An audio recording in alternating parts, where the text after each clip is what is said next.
everyone. My name is Aaron Willis. And welcome to today's panel. What do Jesuit values have to do with tech companies? As I said, my name is Aaron Willis. I'm Director of Ignatian Formation and the Bannan Forum here at Santa Clara University as part of the Ignatian Center for Jesuit Education. And so before we begin, I'd like to pause to acknowledge that Santa Clara University sits on the land of the Ohlone and Markkula Ohlone people, who trace their ancestry through the Mission Dolores, Santa Clara, and San Jose. We remember their connection to this region and give thanks for the opportunity to live, work, learn, and pray on their traditional homeland. Let us take a moment of silence to pay respect to their elders and to all Ohlone people, past and present.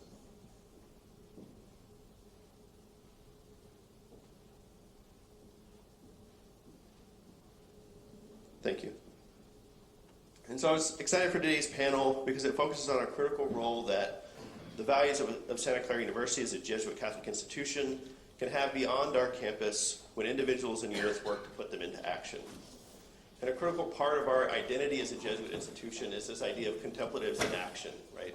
So that beyond thinking about technology and ethics and what it means to be human and how we might flourish or having conversations about this, right, we also need to put those things into action so that what emanates from our institutions are strategies and practical approaches to addressing some of these questions. And so when I saw the announcement of the launch of the Institute for Technology, Ethics, and Culture and the handbook, I was really energized by the way that the Institute and the handbook were doing the work of translating our values and the ideas and knowledge generated on campus and putting it into practical action, putting it into tools that people could use to put these things into action. And they were really addressing some of the most pressing issues of our time. And so what I'm going to do is briefly kind of explain what is the Institute, what is the handbook, and then turn it over to the panel to kind of unpack how those things connect to our Jesuit values, how we might think about using these principles in action, and do that. So the Institute for Technology, Ethics, and Culture is housed at the Markkula Center for Applied Ethics, and it's a collaboration between the Center and the Vatican's Dicastery for Culture and Education. The Institute convenes leaders from business, civil society, academia, government, and all faith and belief traditions to promote deeper thought on technology's impact on humanity. So building on the work of the Markkula Center over the past 37 years, it helped corporations apply ethical thinking and create positive change. And the center conducted primary research, interviews, and conferred with many corporations to produce the handbook, which I have here, and you can find online in digital copies as well. And so ethics in the age of disruptive technologies, an operational roadmap, or more briefly, the ITCE handbook, offers organizations a strategic plan to enhance ethical management practices and empowers them to navigate the complex landscape of disruptive technologies such as AI, machine learning, encryption, tracking, and many others while upholding strong ethical standards. And so again, in today's panel, we'll kind of unpack the background to this document, or this book, and the background to the Institute and how we might think about those things. And right briefly, I'll just introduce our panelists and then turn it over to Brian.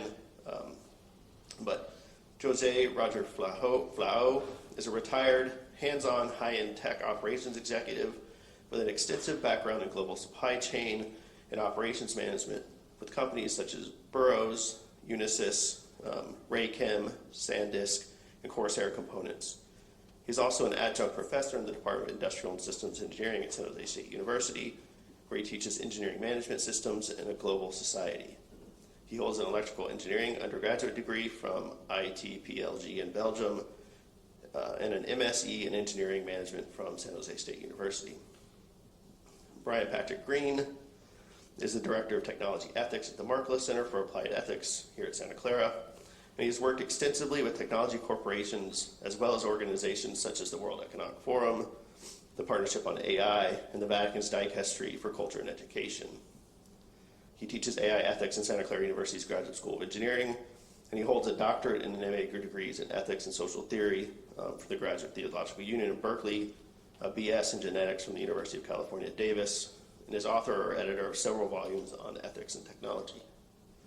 Father Bannan McGuire is the pastor of St. Simon Parish in Los Altos. He was ordained a priest in 2000 and has an STB and master's degree in theology from St. Patrick's Seminary and University of Menlo Park. He He also has an undergraduate degree in electronic engineering and a master's degree in computer science and math from Trinity College Dublin. Father Brennan is a co-founder of St. Joseph Financial Services, which is a finance and accounting resource designed specifically for nonprofit governance. SJFS leverages expertise in technology, process optimization, and accounting to build an outsourced finance and accounting solution. And Father Brennan was Vicar General for special projects for over 12 years, while also serving as pastor of Holy Spirit Parish and School for over 16 years. And our fourth panelist is Ann Skeet, and she is the senior director of leadership ethics at the Markkula Center for Applied Ethics. She works with corporations and organizations such as the World Economic Forum, the Partnership on AI, and the Vatican's Dicastery for Culture and Education. She teaches in corporate board readiness programs at Santa Clara Silicon Valley Executive Center. She served as CEO of American Leadership Forum in Silicon Valley for 8 years, worked for a decade as a Knight Ridder executive, and served as president of Notre Dame High School in San Jose. She's a graduate of Bucknell University and has a Master's of Business Administration degree from Harvard Business School. So I'll hand it over to Brian, and we'll have time for questions at the end. So thank you. Thank you. Aaron, thank you so much for the introductions, and thank you so much to the audience. You've filled the room, although mostly from the second table. So what we're going to do today is, like Aaron was just saying, we're going to talk about ITech, which is the Institute for Technology, Ethics, and Culture, and then we will be talking about the handbook also, which, as Aaron noted, there are physical versions of it, but it's available for free online. So with that, I'll just say, I want to ask Father Brendan, could you tell us a little bit about the genesis of ITech and what its purpose is? Yeah. I would say, like, one of the things I was involved in a technology industry here before I became a priest, so I'm kind of a transplant into the church, and so so during the time, even though I was as priesthood, I've always remained in contact with my business friends in the tech world, and over those many years, we came in different contact. I used to hear different conversations, but about 10 or 12 years ago, the conversations became more pointed, more nervous about what they were looking at. And of course, now my friends, most of them are CEOs or C-suite, and they were talking about what they were seeing coming down the line. They were talking about AI primarily. And this is 10, 12 years ago, not 10, 12 weeks or months ago. And they were cautious. They were saying, like, you need to do something. I said, what would I do? The church needs to do something. Like, we need help. We need help in navigating this. This is outside of our pay range. We don't, and it's very lonely at the top. And I've been having these conversations. I started to notice that they become more and more and more and more. Now, so I attempted to get some of them together, and it was really hard because they're all super busy. They don't, like, I could have a lunch meeting with one, but the other person wouldn't be available for 6 months. And so I befriended Kirk Hansen, who's the founder of the Markkula Center, and he and I were bantering back and forth, and we were involving the bishop, and we had these conversations. Well, what can we do to bring these people together? And so we had all these different conversations. We said, they really don't recognize, CEOs don't recognize the local bishop as any sort of convening power. We needed somebody who had higher convening power. And we said, we talked about the UN, and they said, well, the Vatican, it really has a bit of convening power. And so at that same time, I had met Bishop Paul Tai, who at that time was head of the communications, the Undersecretary of Communications, the Dicastery Department, and then since got transferred to Culture, Department of Culture, or the Dicastery of Culture, and then since has been merged with a different dicastery now, they're all three. And he and I sort of hit it off, and we decided we started to explore conversation, what could we do together? And so about 5 years ago, but bear in mind that those conversations took place over 5 years. So that's how, it wasn't like all in one go. And each time the temperature was raising and raising and raising to the point where there was sort of a burning platform, no pun intended. And so what we did, and under the previous president of the university, we formed a partnership with Markkula, and Markkula had been involved right from the beginning in those early conversations with Kirk. And we formed this institute, really initiative, probably more than an institute per se, of technology, ethics, and culture with the desire to convene.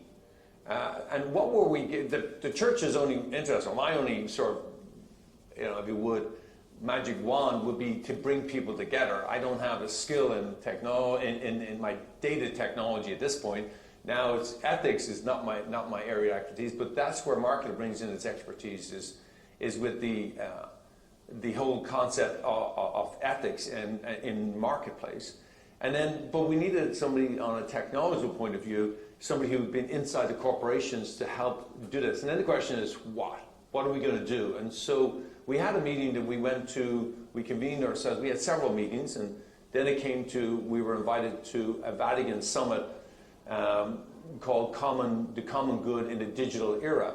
And we were invited to speak at that panel. And Brian, you might remember, you were on the panel, I was the moderator, and we had somebody from Facebook, we had somebody from Western Digital, and José was with us at that time as well. But as we talked about it at that panel, I realized we were the only one in the entire conference of over 200 people who were talking about something practical. We were talking about applied ethics.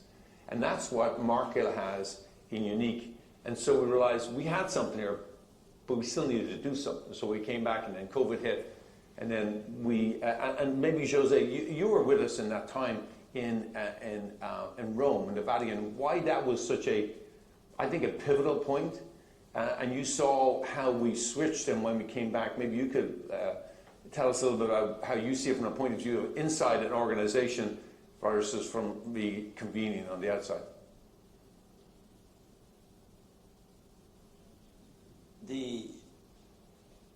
What they did on the panel was to talk about the Christchurch, New Zealand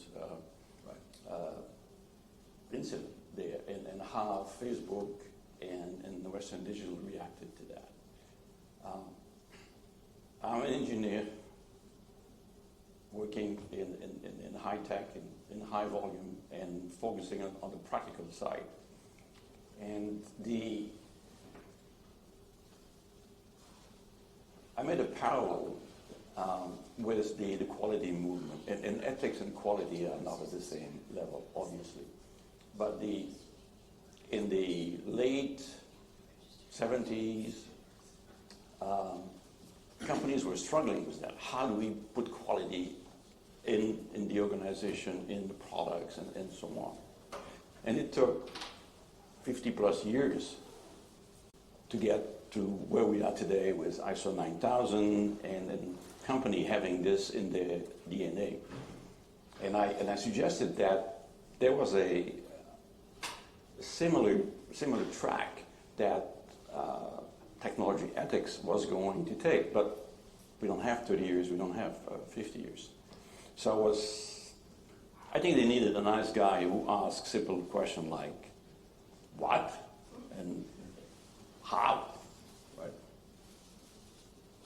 Yeah, and that came about. So the first, if you would, product of our iTech was while we set it up, and what are we going to have? It was the first thing you brought to us, is we need something to go to executives with, and that's the birth of the iTech handbook, which sort of concretely spells out, and we can talk a little more about that. But that's kind of how the whole thing came about and where we're at today. So yeah, the history of the organization, I think, is really fascinating, because everything is, as both of you said, it started really coming together in about 2018, 2019. And so September 2019, we had this meeting in the Vatican, and we actually all got to shake hands with the Pope. And he gave, a little talk where he talked about the role of technology. And this emphasized to us also that we really needed to be doing something practical. This was a time where we had to figure out, what are we going to do now that we have gathered ourselves together into an organization? What practical thing can we do? So this next question is kind of directed towards you, José. Why a handbook, and how did the handbook come to be? Okay. So after many meetings, after that trip to Rome, the question was, what are we going to do? And the comments were, we need a framework. I said, great, framework for what? So that took a bit of a discussion to figure out what the framework was all about. And we didn't know how to call it. Well, we ended up with a framework for technology ethics. And what we are using in the book, we call this a technology ethics governance framework. So companies have to decide what they want to do. Right? So we started with that framework. And then how do companies come to that point of having an ethics governance, technology ethics governance framework to implementing that into their organization, in the day-to-day business, in all the different processes. So that's why it became a handbook. It's how do you go through the whole process of discerning, do you want to do this as a company? As a first stage. Second stage is, okay, where are we? Are we halfway there? The third stage is the development of that guidance, that technology ethics governance framework. Then you have to break this in two. You have to work on the culture. You have to design all kinds of processes to develop the right culture, and we'll talk about that. But also you have to talk to the engineers and how in the everyday actions and the algorithms that they are creating, how do they implement that? And then when you have that implemented, it's ongoing, it's continuous improvement. How do you monitor, how do you watch this, how do you control the progress? Yeah, and I remember I was talking to you when we were deciding how to write this handbook, and the word culture kept coming up, and so this really made me think to myself, well, Ann is the person we need to talk to about this. This is not something I can handle.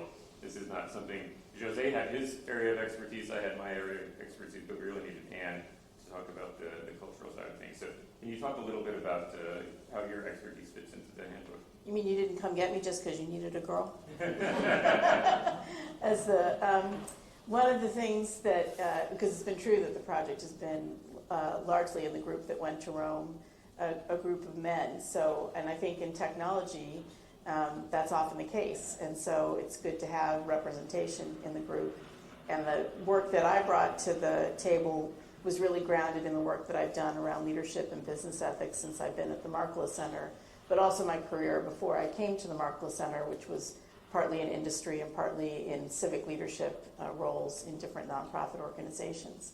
And in one of those nonprofit organizations called American Leadership Forum Silicon Valley, which is right here in the Valley, it brings together leaders from the nonprofit, the public, and the private sector, and they participate in a year-long fellowship where they look at both their own leadership development and then their engagement in the community. And in that, part of that includes a 6-day camping trip.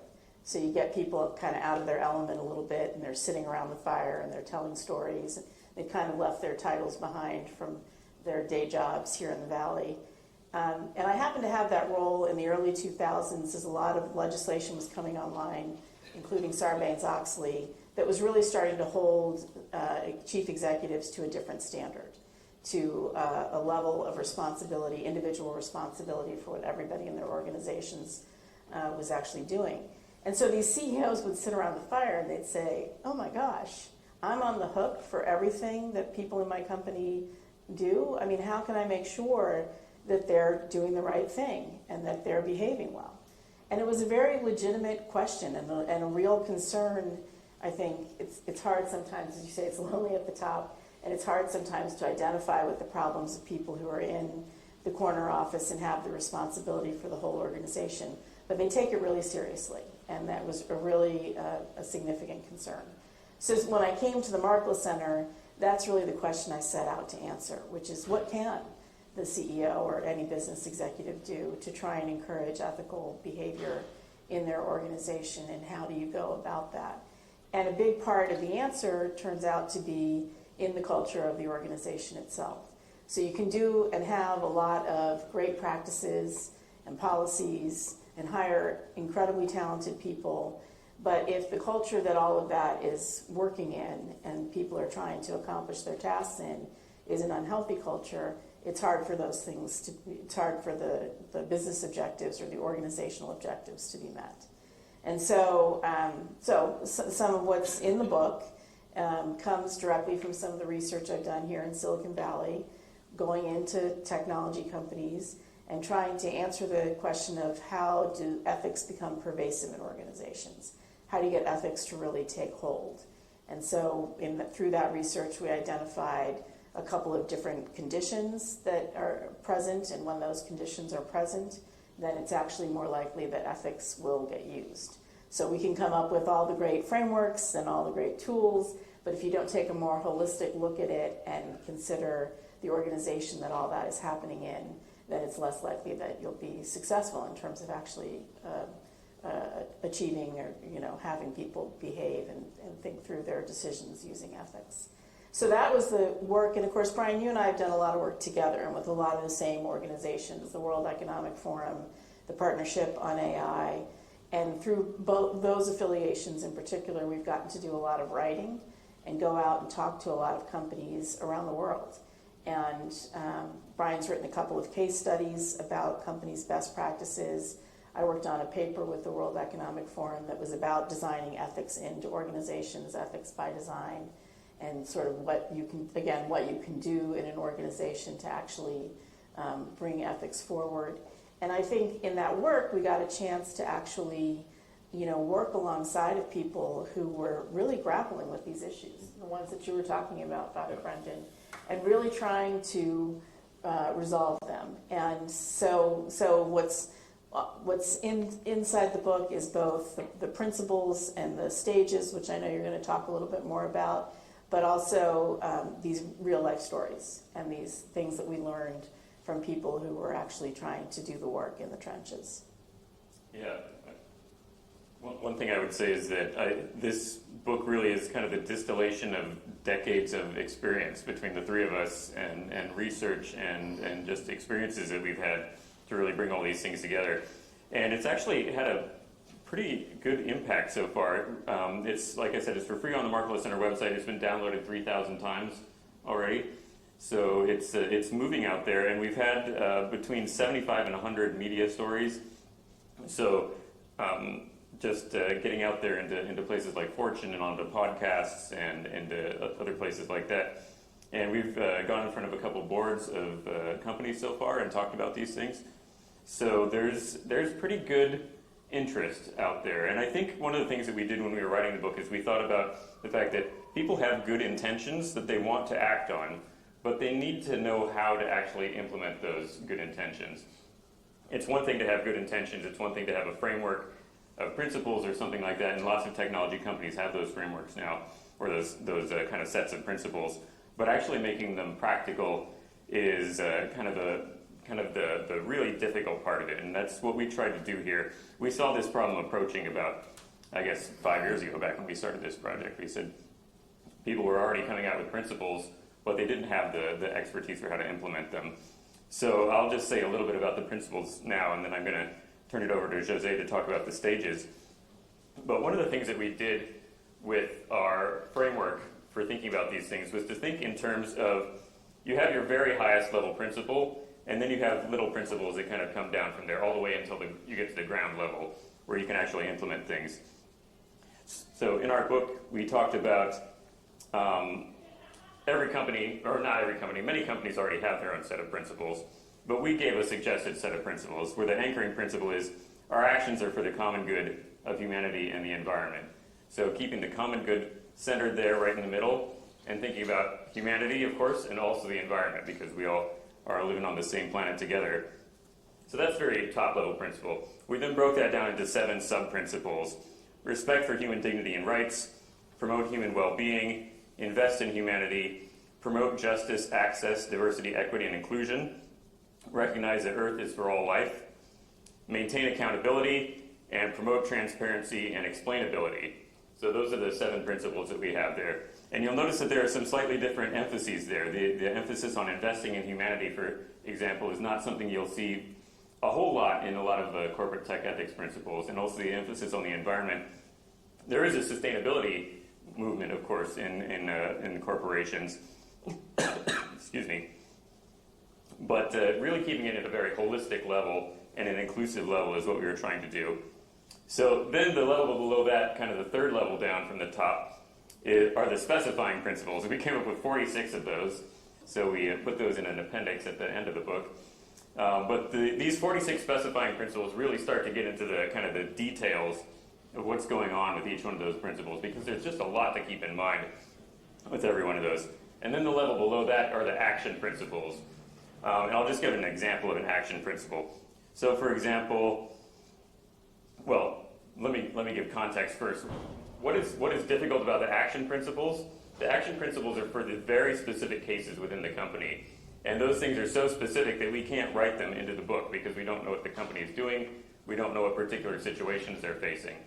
So, for example, if you wanted to apply respect for human dignity and rights, and then you go to the specifying principle of safety, security, and reliability, the action principle might be something like, we will store data securely in proportion to the harm that might occur if it were to be inappropriately released. For example, in W case, whatever that case might be, you take X security measures, and in Y case, you would take Z security measures. So you have to very much get into the details of what exactly are we dealing with, what system, what technological system are we looking at, and what security measures need to be placed onto something if we are going to make sure that we're upholding our ethical principles in that particular case.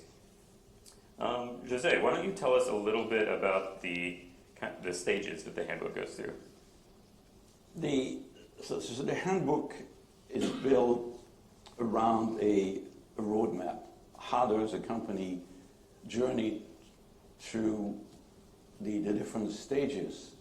And the first stage, obviously, is executive management. They have to decide if they want to do something, right? If nothing happens there, we don't need to go to the next stage. In the book, in the handbook, we talk about the stages, but also the ownership of each of the stages. And it's different people in the organization who have the ownership. So it starts with discernment and a decision from the board of directors and the CEO to say, yes, we are going to do this. Second stage is this, we want to go there, but where are we in this journey? So it's establishing a baseline. Where are we? And by the way, one of the signs of the company deciding to do something, there are a couple of deliverables, like appointing a technology ethics officer, making a public statement that this is what the company stands for. Similar to 30 years ago, quality statement that you can see on all the website of all the companies. So they have decided to do something, they know where they are. Now, what are the directions that the company is giving to all the workers? The third stage is the definition of this technology governance framework, technology ethics governance framework. And the owner of that stage is the ethics officer, working with the support of the CEO. So it's in broad terms, what do we want to do? How do we want to do it? Then the next stage is divided in two tracks. One track is for the culture, all the management, HR. What are the things that they have to do to transform the culture of the entire company to focus on technology ethics? In parallel, the engineers, the people touching the products, also have to figure out how they are going to implement this framework that the CEO has given them. They have to put in place a management system. What are the processes that need to be changed? And we make references while we were working on the book, at the beginning we didn't have much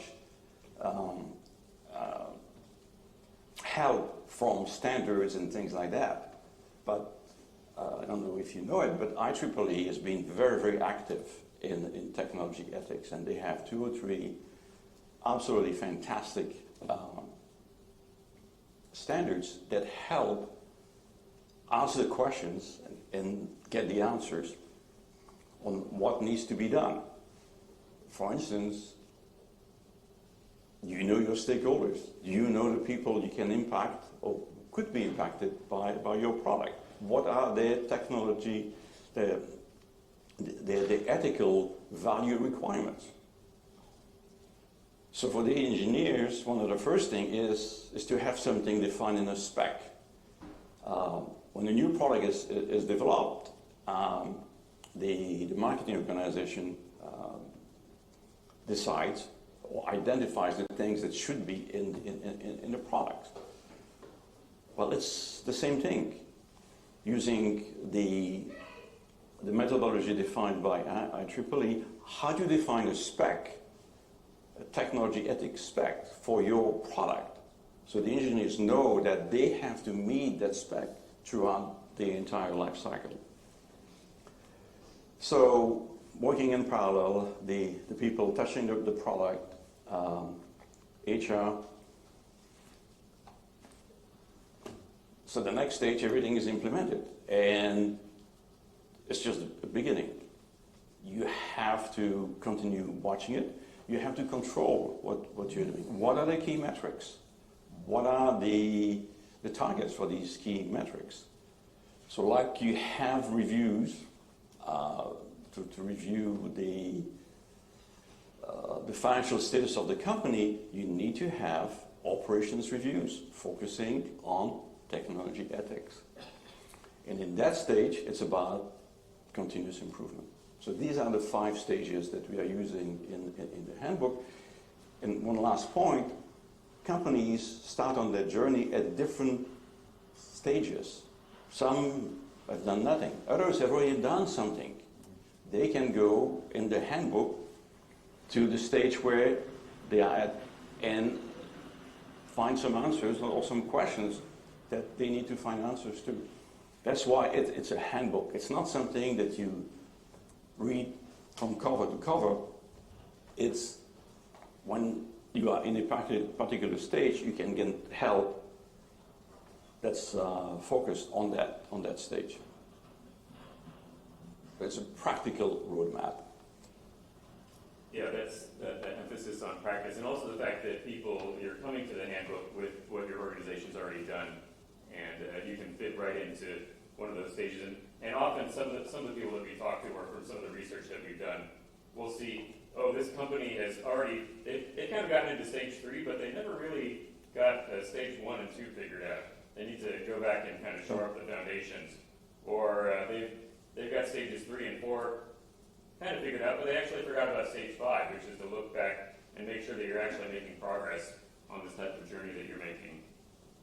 Now I want to shift gears a little bit and talk now about, we're here with the Ignatian Center, and we're here at a Jesuit Catholic University, and I just want to go through each of us, because I know we each have something to say about this, which is how is the handbook and how is iTech an expression of Ignatian and Jesuit philosophy and spirituality?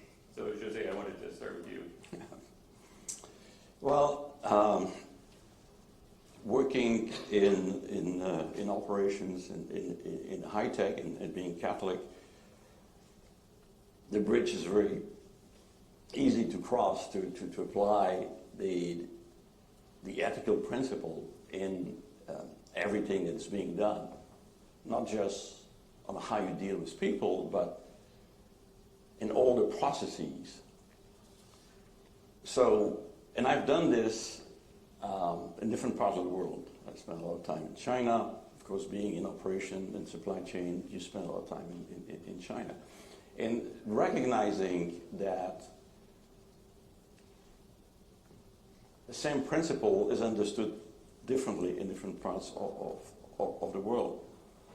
So for me, it's putting in practice, if you want, my Catholic beliefs, my Catholic upbringing, and translating this in not just a code of ethics for people leading by example, obviously, but also a code of ethics for the technology. Yeah, and that brings up an interesting point, I think, for the handbook, which is that it's completely secularly argued. There's nothing in here that's explicitly religious. We do have a foreword that is from Bishop Tai, so he wrote that for us.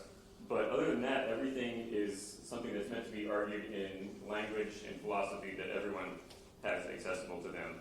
And I'll talk a little bit more about that in a moment. But I want to go to you next, Ann, so that you can. So I'll talk about sort of the Jesuit underpinnings that I see in the work we did, even though I agree it is it's secular and can be used by anybody. In fact, I think that's the Jesuit approach to things too, is to always make things accessible to people from whatever tradition they're coming from. And certainly I think the book does that. But I also want to go back to something you said, Aaron, as you were opening up the panel, which is this idea of contemplatives in action, of both thinking things through, but then also doing something about it. And so a very central part of the book and the beginning of the journey, if you will, as we describe it, is this whole idea of discernment, of being more thoughtful about what you want your organization to do and be, and making that commitment that José was talking about. And it can look in a corporate setting like an ethics policy statement or having a tech ethics champion, but it's really the process of a leadership team going through and having a discussion, a dialogue with one another about the values in the organization and what's important to them.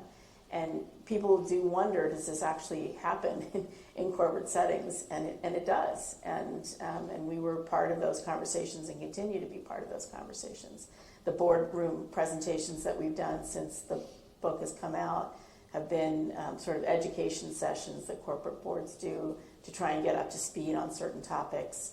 And of course, right now, everybody wants to think and figure out what they're supposed to do about artificial intelligence. And so they brought us in to help think about that. And because we went immediately to the inaction part, the practice part, we started those first conversations with emphasizing the stages and the different steps that the organization needed to take. And I think we were pleasantly surprised, or at least I'll speak for myself, but I think Brian was too, that the board members really want to engage in the principles.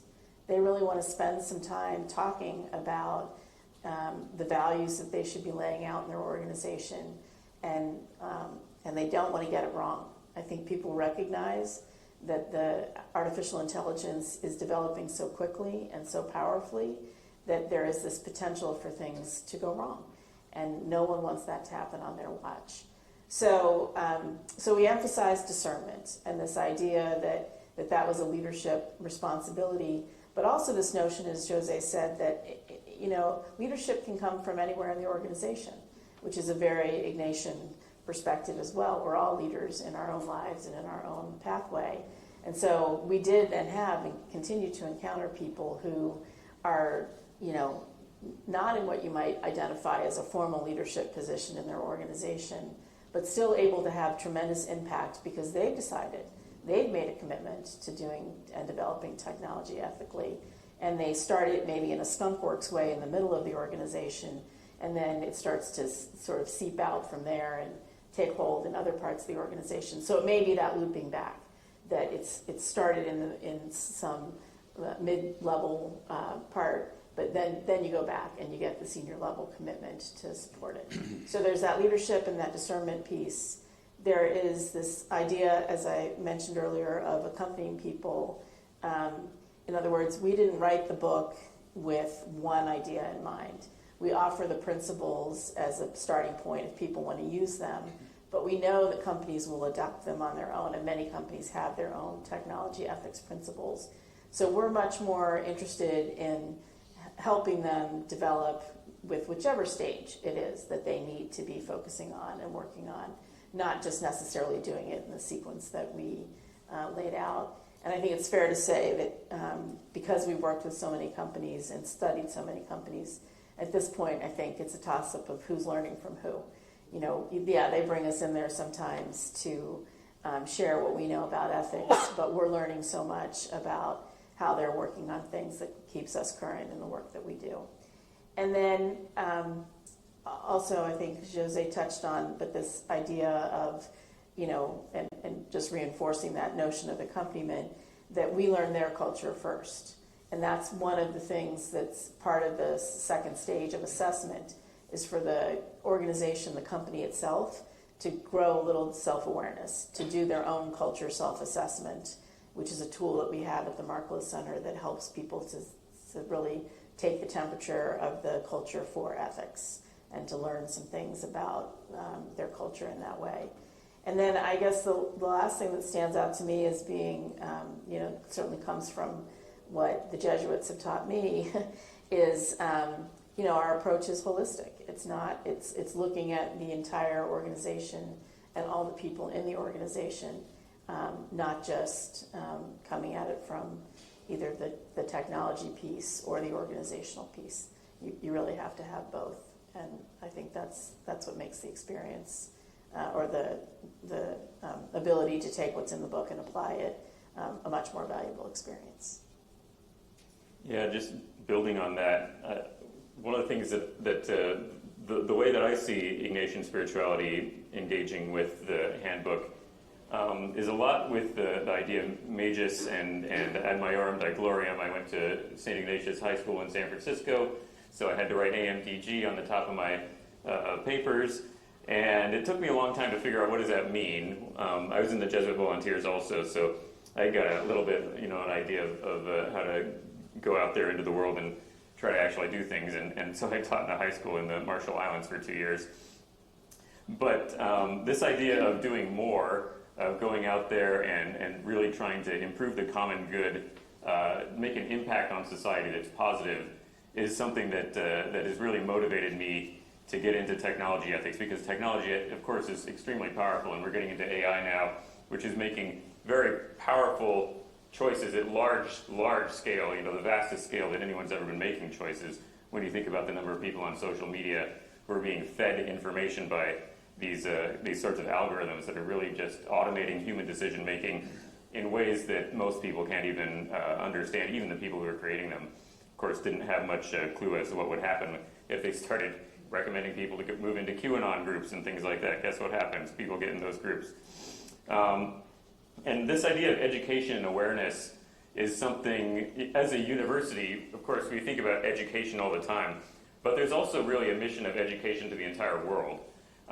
There's so much awareness that needs to be raised in the world about how technology is operating, what it's doing to people, how it's really setting up the world of the future that we're going to live in, and are we setting up a world that we actually want to live in or not? Or are we setting up a world where we look at it and we say, yeah, I kind of don't like the way things are going. Maybe we should make better choices. And that gets to the ethics question, right? All of a sudden we have to say, okay, we actually do have choices about how these things operate. We do have ways, we have tools, and we have resources, and we have ways of making these decisions work out better. And that's very core to the mission of the Markkula Center. We're constantly trying to give people the resources that they need in order to make the good ethical decisions that they already want to make. They just need to have particular ways of thinking about things, whether it's an ethical framework, like the Markkula Center Framework for Ethical Decision Making, or whether it is our ethics and technology practice resources, which are designed for engineers who are working in engineering organizations. And those resources, by the way, are a part of stage 4B in here, excuse me, that José was talking about. And lots of, once again, lots and lots of experience and research have gone into making this book possible.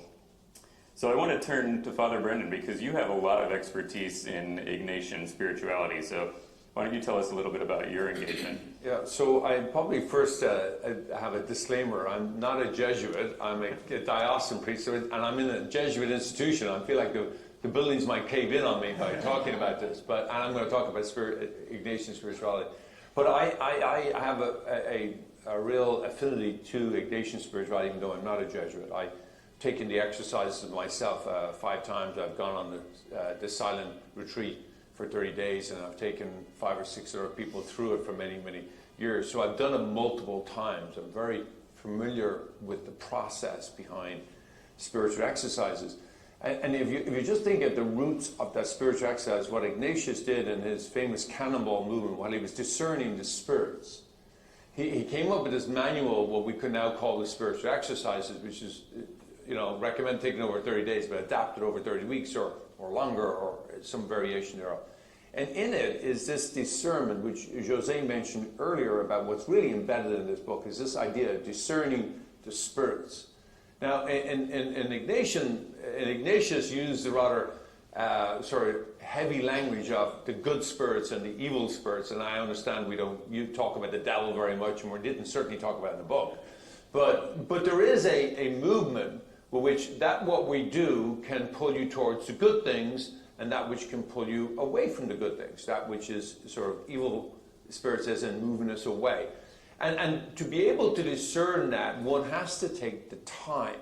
One has to take a methodical approach. And that's what I love about Ignatian, why I think it's so pertinent for Silicon Valley. And I think we should have every business executive kind of go through it, because it's such a clear, methodical, systematic, and systemic approach to process making or decision making in a process. And that's what José's sort of genius inside this book is, this operationalization of this decision making that's very clearly delineated. Now, I think it implicitly follows the Ignatian model, not maybe explicitly. We don't talk about evil spirits and good spirits, but clearly we're saying, look, there is a good in all this, and that was Ignatius's foundation of all his exercises, is that in everything that we do, we believe God is at work.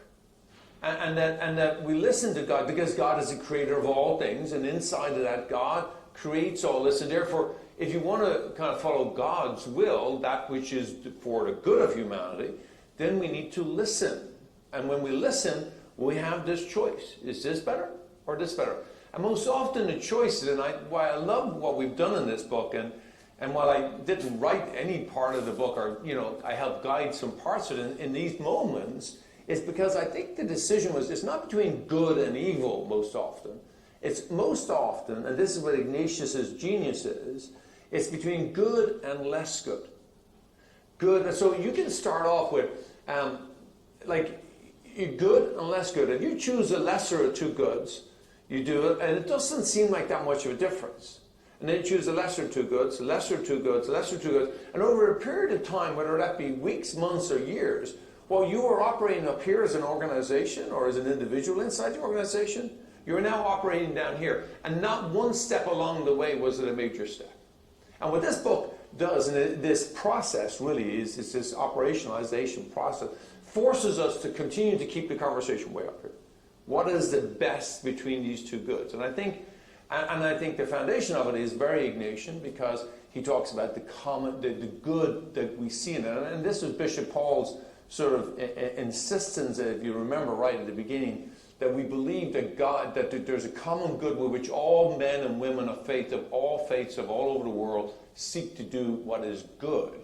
And we hold that up as the higher goal. And I do think that's really rooted. And that's why what Ignatius did 500 years ago, think about that, 500 years ago, has been applied in every major institution, Jesuit institution in the world, and is applicable today as if it was yesterday. It's amazing. So I'm very much supportive of it, and obviously excited about it. All right. Excuse me. So we've reached our last question for the panel before we're going to go to audience question and answer. So as we were talking about this recently, we were saying, what are we going to talk about in this panel tomorrow? And we came up with this last question, which is, what's important about this? Why is this actually relevant to anyone? Why this topic here and now? And why at a Jesuit university like Santa Clara? And Ann, you had some thoughts, so why don't you go ahead and lead? Yeah, I think my biggest observation was just I came to the Markkula Center in 2014, so it's been almost 10 years. And as I say, my remit is sort of leadership and business ethics. And when I first started doing the work, and I would go, we had a business ethics partnership quarterly meeting where companies would come and talk about issues, and we'd try and get sort of people in boardrooms engaged in ethics. And I remember having lunch with a very seasoned corporate board member who sat on a number of boards then and still sits on a number of boards, has been general counsel at major companies here in the Valley, and was talking to him about, putting ethics on the agenda in the boardroom. And he said to me, in all sincerity, if I did that, I would get laughed out of the boardroom. That's not really a topic that they wanted to be talking about. And that's not what the board needs to be concerned about. But now, and certainly in the past 4 to 5 years, there's been a total shift. And people are wanting to talk about ethics and wanting to talk about ethics in corporate settings regularly and seeking people to come in and talk about that. And yes, some of it really is the pace of change and the technology, but a lot of it is what's been going on societally with first the Me Too movement and all the DEI issues, the murder of George Floyd, some things that have really brought social issues into the workplace in a way that, I used to work in corporate America, and I certainly don't remember them being that present then. So from my perspective, there's been this real interest, a genuine interest in ethics and in having it part of everything that's happening in the companies. Some people that we work with at Salesforce just wrote an article earlier this week that published in the Harvard Business Review, and it's about how to develop an ethical artificial intelligence assistant, sort of how your Siri or your Alexa is made more ethical. That's such a practical need, and it's the kind of thing that could have been skipped over entirely 10 years ago. I'm not sure people were thinking about how to make the technology ethical. And so the fact that that's there in people's consciousness is really part of why I think we needed to write the book when we did. And the fact that people trusted us. I mean, they actually were saying to those of us that are affiliated with the Markkula Center, you're there, you're in Silicon Valley, and you're at a Jesuit university. I think people recognize the value of a values-based organization. And so that I think the sense that we would have a point of view and a perspective that would be useful to people. And I would say, certainly in my time, it's been amongst the most rewarding work we've done because people really need it and they're asking for it and they're open to it. And that kind of openness is really wonderful to see. Yeah, just to emphasize that, in the last 10 years, there really has been a seismic shift in the interest in ethics, and it's partly driven by political issues and social issues and cultural issues, but a lot of it has technology pushing it also. So it's really been fascinating to be here, of course, at the Jesuit University in Silicon Valley, in Santa Clara, and kind of experiencing it from the front row seat, right? And every once in a while, you have to put your hand up and say, hey, have you thought about this?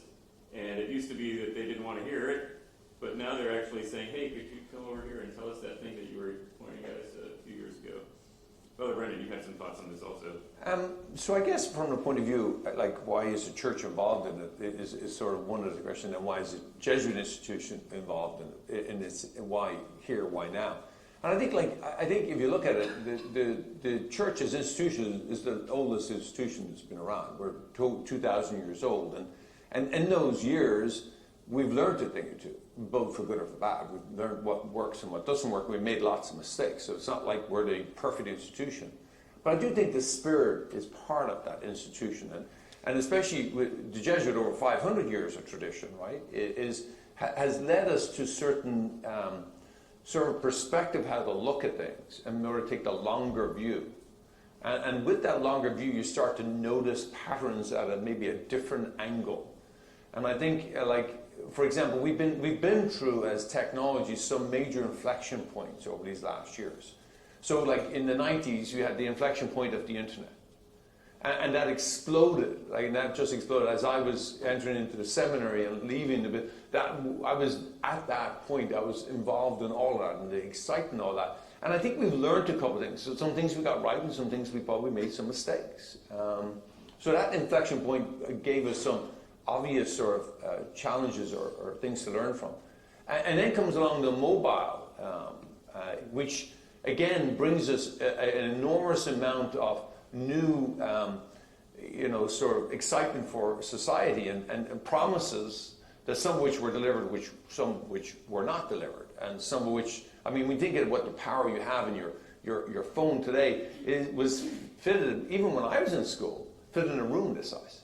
I mean, so it's extraordinary the advancements that have been made. But what comes to that, some challenges, and I think we might have missed some opportunities to improve the implementation of that.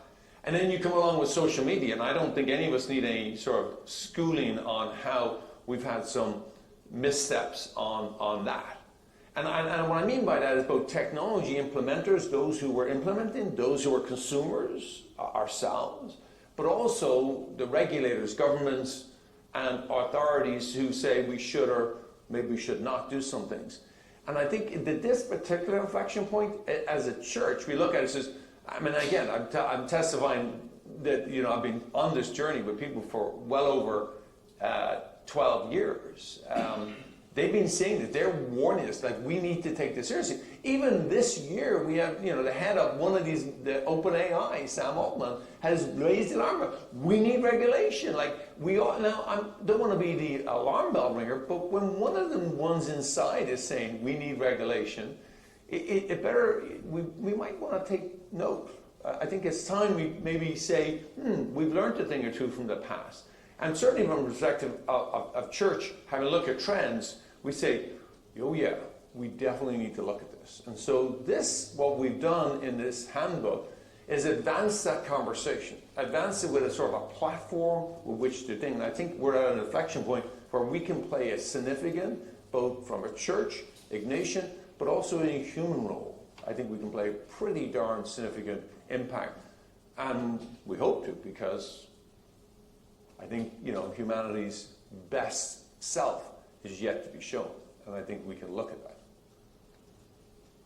That's a great ending point. At this point, we'd like to open it up to questions from the audience. And we actually had someone who jumped in with a question this morning. Lanny. I said it so I wouldn't have to expose myself. So here's the question for the panelists. For each of you, if you so inclined. But first, before I ask the question, I really appreciate this framing, the piece on the quality movement and your vision. I'm old enough to have been a part of that in the Midwest, and met directly with G. Edward Stemming. That's a really interesting narrative that I didn't see in the handbook, but it's an interesting one. But I appreciate this framing, as well as the work you've done and the vision that's implicit in it. It's timely and inspiring. So thank you. My question is from a skeptic's point of view. But it's a genuine question. And it doesn't mean, I don't mean it to be disruptive or disrespectful. Here's the question. To what degree do you believe that companies, especially those engaged in STEM-intensive product development, design, manufacturing, and marketing, but to what degree do you believe that companies actually do have the capacity or capability, more precisely, to actually behave ethically? That's the question. And then what evidence do you have that supports your belief? And a little context for that question is about. The question comes in part from skepticism expressed long ago by Reinhold Niebuhr's classic Moral Man and Immoral Society. And from the more contemporary current growing skepticism of ESG, and from the inexorable momentum of shared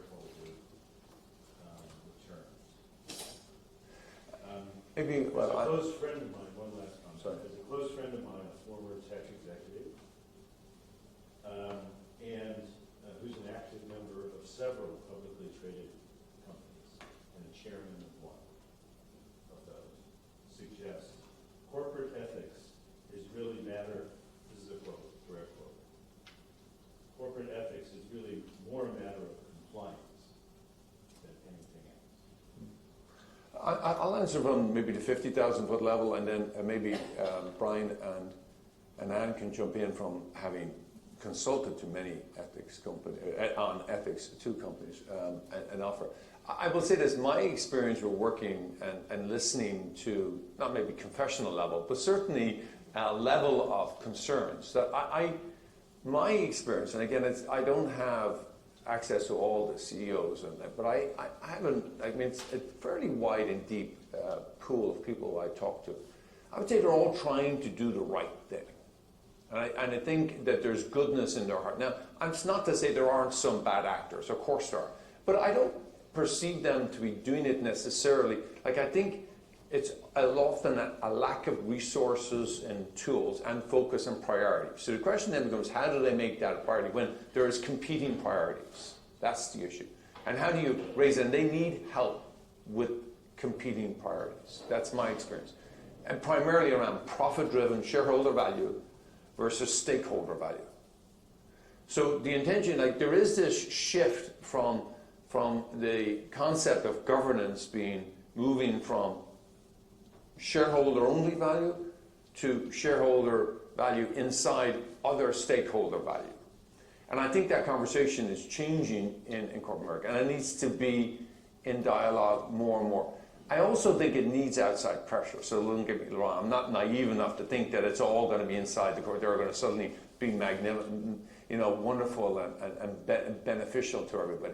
I think they need outside pressure, and I think that's where government regulation and regulators need to be proactive and not be reactive. And so they need to get in earlier, and I do think there's that combination. But I have enough anecdotal evidence, and I think the Markkula Center has enough research evidence to suggest that the willingness is there, the tools may not be there. That would be my first instinct. I don't know if you guys want to jump in. Well, I think it's a great question, Lenny, and again, it's partly the question that inspires me to do the work I do, which is to see that individuals inside of organizations want to do the right thing, but they sometimes collectively, that's not the behavior that we see. And so what are the forces that can help to shift that? And I guess my hope is at a peak right now in terms of things coming together, because I hear, and read and recognize sort of the cynicism, for example, around ESG and the fact that that's environment, social, and governance issues inside of organizations that have been written about and tracked now pretty significantly for the past 7 to 10 years. But prior to that, it was CSR, corporate social responsibility, and now there's an accompanying DEI, diversity, equity, and inclusion. I guess what I would say is that what is expressed in those all of those acronyms is the desire of human beings to do better and to make a contribution. And I am also inspired by the work, some academics at Wharton who did a paper to sort of answer the question of what is the purpose of business. And they went around and they asked everybody to finish this analogy. Law is to justice as medicine is to health, as business is to blank. And got people to say, what do you think the purpose of business is? And the answer that people gave back was either, some version of prosperity or welfare, which of course these academics turned into optimized collective value, a term that only academics can love, but that's okay. The spirit is still there in terms of what people's hope for business is, which is that it can make that positive contribution. And so I put all that together with what we're seeing now in terms of market forces. And companies do respond to market forces, they have to. And so there's two things happening. One is the values that are being expressed by the employees in organizations, Gen Z and millennials who are bringing their values to work, and similarly consumers who are making their purchasing decisions, again, bringing their values into the store, into the financial service organization, whatever the transaction is going to be. They're wanting to know more about those organizations and the values and the ways that they're making decisions. So I think that those things are there. But then this new technology is really stunning people, for lack of a better word. I mean, it's got people back on their heels a bit about how powerful it is. And I think people are unsettled by that. And by people, I mean both inside the companies and then also the consumers. And so most of the polling that's going on right now is showing that concern and that desire, that level of discomfort that, you know, if previously I struggled to have an individual, a person inside of a company be accountable for something, now you're asking me to be comfortable with having a machine make that decision. And I'm not comfortable with that. So my word for that is the accountability gap. There's a gap there that people are not willing to give over to machines that they might have felt more comfortable with human beings. And that is going to require and force companies to address, to meet that, to close that gap, because people are not going to just give it over in that way, and that's showing up enough in the polling, I think, and in consumer behavior that we're going to be able to. That's another, I guess, example of a market force that I think companies are going to have to respond to. So when I put together the good intentions, which aren't enough, but they are there, which is wonderful that they are there, the fact that they're coming for the tools now, as you point out, they're reaching out to us, the Markkula Center, instead of the other way around. And they're embedded in organizations trying to make that change, and then they have to respond to these external forces. I think, and I haven't even mentioned climate and all that is bringing to bear in the moment in terms of urgency. And AI is both a problem when it comes to the climate, but it's also potentially part of the solution. And so I think people are seeing, you know, there has to be some collective efforts that actually start to work. and so I have a lot of hope. I mean, I think for now, it's as good as it gets in terms of the chances of organizations having the capacity to actually do it. You have thoughts? A couple of thoughts. Business of compliance. Compliance to what? Compliance to regulation. That's the first thing you think about. But also think about compliance to standards. That's back to the quality movement. Right? At Sandisk, I was running operations with a lot of subcontractors in China. And one of the requirements was that they had to be ISO 9000 certified. We're not doing business with that. So that's, I think, another driving force in parallel to regulation. And the other item or situation to think about is the people. Unethical companies are having and are going to have a hard time attracting talents. So they have to show that they're ethical if they want to get the best people working for them. Especially with the younger generation, right? Absolutely. I mean, you definitely know that they're not willing to comply as easy as previous generations. So it is definitely real. All right. I think we have time for another question. Hopefully a couple more, but at least one more. Questions? All right.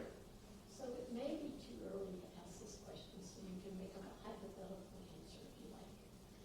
But as you shared the handbook with companies and as they really thought about where they are on the journey and how the handbook can help them, what's the best story you can think about without revealing the name of the company of how the handbook has helped them on their journey? I want to repeat the question so that it could be for the cameras later. So the question is, do we have a story that we can share about how the handbook has helped an organization on their journey? And the answer is that the handbook's been out for a little over 4 months. So we don't have a really great story at this point. I think we have a few. We have a couple stories. So so the two corporate boards that we've talked to, I think, are two success stories right there, which are that they actually want to talk to us, and we're talking to board level of multi-billion-dollar corporations. So the very fact that they're interested in talking about this, I think, is a big, that's a big shift. That's a big success right there. But as far as the implementation, that's the next stage, right? You have to get the commitment, and then you have to decide where you are. I mean, we use the metaphor of a journey, of a road trip. You have to decide that you're going to make a trip. You have to decide where you are, where you're going to go, how you're going to get there, and then you have to monitor your progress along that path. And so we're really at the beginning right now. But Ann, did you have more? Well, I was going straight to those conversations that we've had in boardrooms, and I was thinking of one specific exchange with the last one that we did, where really this accountability gap issue sort of came up again, which is the board member was observing that certain decisions, for example, people are very uncomfortable about using AI in human resource decisions and sort of how that's going to be regulated. And certain states have started to put in laws that really put some guardrails up around that. And he was observing, well, I've never had to explain the rationale behind why I hire or don't hire somebody in the past. And so why do I have to explain it now? And the answer, and sort of came to the answer himself, which is, because it's a machine doing it and people don't trust the machines. And so that's that sort of dawning of something has shifted and we're going to have to actually be more responsive, be able to explain our rationale and our thinking in greater detail than we've ever had to do before, because we've introduced machines into the equation. If we had just left it with the humans, we wouldn't have so much explaining to do. But now we're going to actually have to do it more. And they had a couple of products and a couple of practices where they could, you could see kind of the light bulb going on in the room in the sense of like, we've got some exposure here because of just even what we offer and the industry and the business that we're in. So that kind of in the moment, and that was also the group where, we had been more focused on the stages and they wanted to spend more time on the principles. And that, I think, told me a lot in terms of the level at which the wheels are turning is not, it's not at the how do I make a buck here level. That's not actually the question that was in the room. The question in the room was, how do I do something that's going to be good and seen as good, and I'm responsible for that. So can I jump in? I want to offer a metaphor that might hold this a little bit well for us. I think we're at a shift in where we're at in, again, the paradigm of inflection point is helpful. But let me give you a metaphor that holds this inflection point for us. I think, do you remember when we used paper maps? Remember those things? When you had them in your car? You kind of laugh at them. How many of you have got a paper map in your car anymore? Not a single one of you. I don't even have one. Not even a single one. We use everything on the GPS. But there was that awkward time at the beginning where you pulled out your paper map, even though you had the GPS in your system. You didn't quite know how to use it yet because you were figuring, I've got a map, it's great. And then you figured out, this thing really helps with a whole ton of things because it's dynamic, it's engaged, it does a whole lot of feedback, and it tells me not only where I want to go, but it tells me where I am, and guess what? Along the way, it's going to inform me about what the traffic, and it will redirect us. In a sense, we're at the beginning of shifting from a paper map to a dynamic, and this is why this handbook is so critical, because it's a dynamic reality. This is not going to be the only version. This is the first of many versions that will happen. And then it gets implemented. We're at this shift, this awkwardness. So implementation is, people don't even know how to use it because they've never used it before. All they've been used to is asking simple check mark questions. Yes, done, yes, done, yes, done. Okay, next board item, agenda, right? And I think what we're teaching people here is a whole shift in mentality. You're going to use this in a completely different way. Now, you're going to have to use this because everything is becoming so dynamic. You're going to need something like this. I believe firmly, that this needs to be turned into an AI-enabled platform. A platform that actually enables you to do it and query it like your ChatGPT version, Like you would actually query it as you would, I'm trying to make a decision that I want to make sure it's ethical, and it comes back with questions with which you dialogue with it. That's ultimately we'd love to where it goes, but we're a long way from there. Does that help with the question? I have a suggestion for you. If I can. There's a book by Heifel called The Adaptive Organization. It came out of IBM's work in the late 90s. But it's an articulation of what you just envisioned in terms of making the framework malleable and adaptive, which is what software enables us to do. So you can write and rewrite contracts. Those aren't sticky anymore. It's a wonderful vision. I recommend it. It's called The Adaptive Organization by Heifel. Thank you. One other suggestion, if you'll indulge me, it'll be brief. I believe you need a frame for the framework, a frame for the principles. And I think you have two things. One you've already mentioned, Ann, and that is, what's the purpose of a business? Peter Drucker years ago, 1961, said, the purpose of a business is to create and serve a customer. It's simple, it's elegant, it's relational, and it is moral. It's a sweet spot that I think is right in front of it. There's another sweet spot. It's a purpose. Teleology is, the other sweet spot is what is mission critical for commercial companies, and it's value.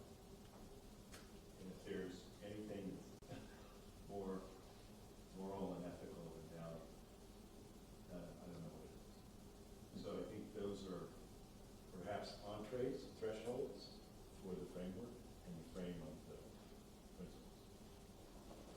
Thank you.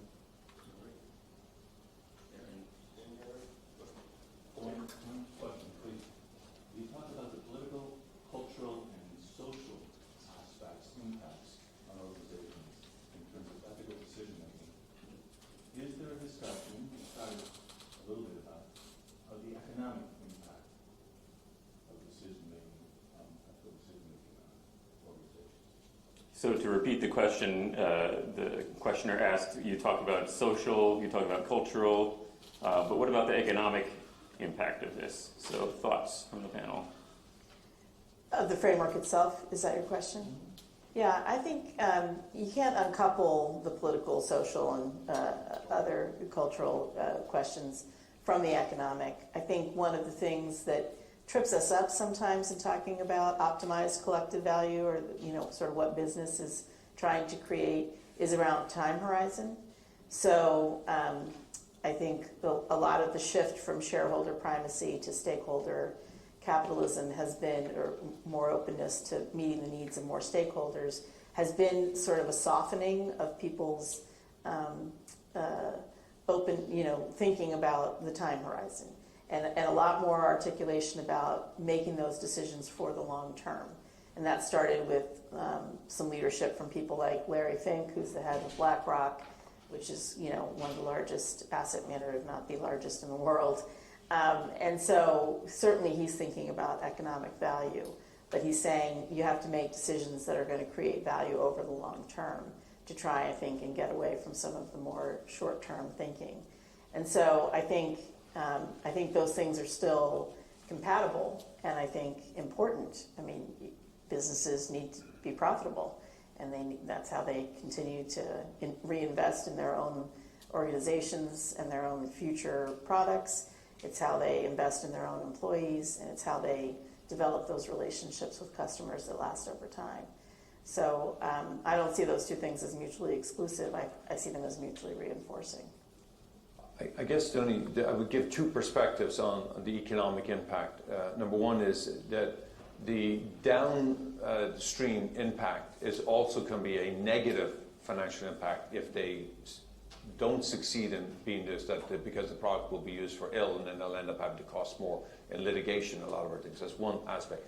But also the aspect is the earlier you get involved in it, in ethic, then the less it costs too, because you've built everything as you go along, as opposed to rebuilding. So, but then comes a lot, we're talking about a lot of mature companies, and you know, Silicon Valley has a reputation as build fast, break it, and rebuild, right? So there's this thing like, I can't afford your ethics. I remember one of my CEO friends said, Brendan, a lovely idea, but we can't afford it. We can't afford to slow down because somebody else will go faster than us. So that's a real concern. There's no question about it. But I think is that there are growing pressures inside the VC area now, and we have at Markkula Center have started a VC ethics also division, if you would, or portion. And the idea that VC now, the venture capitalists really do want ethical design, and they're kind of saying you've got to build it in at the beginning because we're not going to pay for any downside. So you're starting to see that happen already, sort of where they're willing to fund ethical approaches to things. But I do think that it doesn't necessarily have to cost the product if everybody's doing it. So there's a cost factor, right? If everyone's doing it, then the cost gets better. There's no competitive disadvantage. But if only one or two doing it, then it can be a cost disadvantage. But reputationally, what is of value? So that becomes the stakeholder versus shareholder. You know, who you're serving, what's your final goal? And I think you're finding the pressure cooker is beginning to create, and we want to fuel that so that everyone does it at the same time, larger companies, smaller companies, and the more to do it, then the pressure cooker is everyone's got to do it. It's to the point where, if that makes sense. José, did you want to? No. Okay. Well, what I will say is that we all have to live in the future that we're living together. And so I've been to meetings where CEOs get up there and say, you realize that we're not necessarily making the world that we want to live in, right? And so this idea of the fact that they have to live in the same world with us, and if we destroy the world, then you know, they might have the privilege of being the last to experience that because of their, you know, money gives you a certain amount of insulation from reality. But seriously, the environment's not going well. The political environment in the country is not going well. There are lots and lots of problems. And technology, you know, artificial intelligence, social media, whatever it is, these different kinds of technology, take those same social problems and just light them on fire, make them bigger than they were before and much larger scale, and just extended, you know, across the entire planet. And so this realization that has come into some people's mind is that, okay, this is actually a big deal. We have technology here that's really powerful that we weren't really thinking about before. I mean, one thing that I say over and over again is that in the past we were limited by our weakness. We didn't have the capability to do many of the things that we can do now. So we were limited by our weakness. We were involuntarily limited in that way. Now we need to learn to be voluntarily limited by our good judgment. And that's where ethics steps in. Ethics is the thing that lets us look at a situation and say, is this something we want to do or something that we don't want to do? And if we can envision the future, the consequences of our actions, then we should try to choose the better consequences and not the worst ones. Otherwise, we're going to end up living in a terrible world. But hopefully, the handbook will prevent that terrible world from happening. I do think that, to close on what you're asking, I think the more thought that goes into it, then you're going to get more answers to those questions. The challenge is getting people to pause and think about these impacts, both socially and economically, but we want them to think about it because that's what the challenge is let's start talking about it, let's pause, let's have a look at some of this stuff and get those conversations going. That's the desire of our book.